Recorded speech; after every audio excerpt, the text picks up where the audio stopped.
আমি রুকসানা মহুয়া।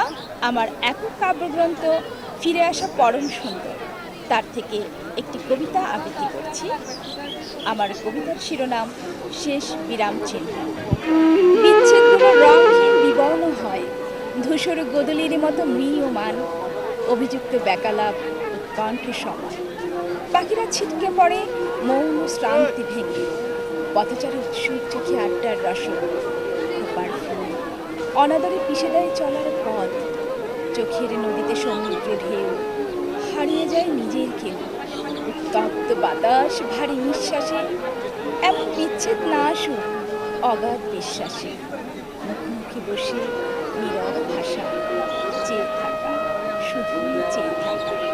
চায়ের পেয়ালা শীতল হৃদয়ে বরফ বলে, ঠোঁটের কোণে মিষ্টি হাসি দেখা পেলে নতুন করে আরো একবার চেয়ে দেখা, শেষ দেখা। শেষ কথা নাই বা থাকুক কিছু নীরব আশা, অপ্রকাশ্য ভাষা, শুধুই নীরবতা, শুনশান নীরবতা। ব্যাঘাত না ঘটুক পাখির মৌন ধ্যান, ফুলেরা হাসুক প্রজাপতির আনাগোনা, বাতাসে ভাসুক স্মৃতির সুখর, রূপকথার গল্প হোক। যাওয়ার প্রত্যাশীতে আলোর স্ফুলিঙ্গে চোখের তারা, মনের পর্দায় ভেসে উঠুক দৃশ্যপট।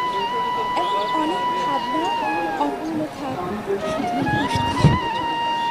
চায়ের পেয়ালা বদল হোক অভ্যাসগত স্বভাবে, কিছু মুগ্ধতা, কিছু উষ্ণতা, ছোঁয়াচে হোক বায়ুবাহিত বৈশিষ্ট্যে। কথা হোক অজস্র কথা, অগণিত কথা, ভাষাহীন শব্দহীন, ধ্বনিত বাতাসে চৌম্বকীয় ক্রিয়ায় তোলপাড় হোক স্পর্শকাতর হৃদয়। খরতাপে চৌচির হোক বুকের জমি, কাঠ ফাটা তৃষ্ণা বারুক গহীন গহ্বরে। শুধু ভাষাহীন শব্দহীন গোপন ব্যথা, শরীরে জমে উঠুক শিশির বিন্দু।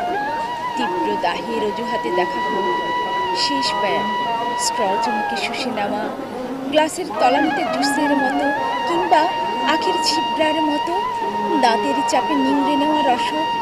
ঠোঁটে পাকা চা দেখে টানা হোক শেষ বিরাম চিহ্ন।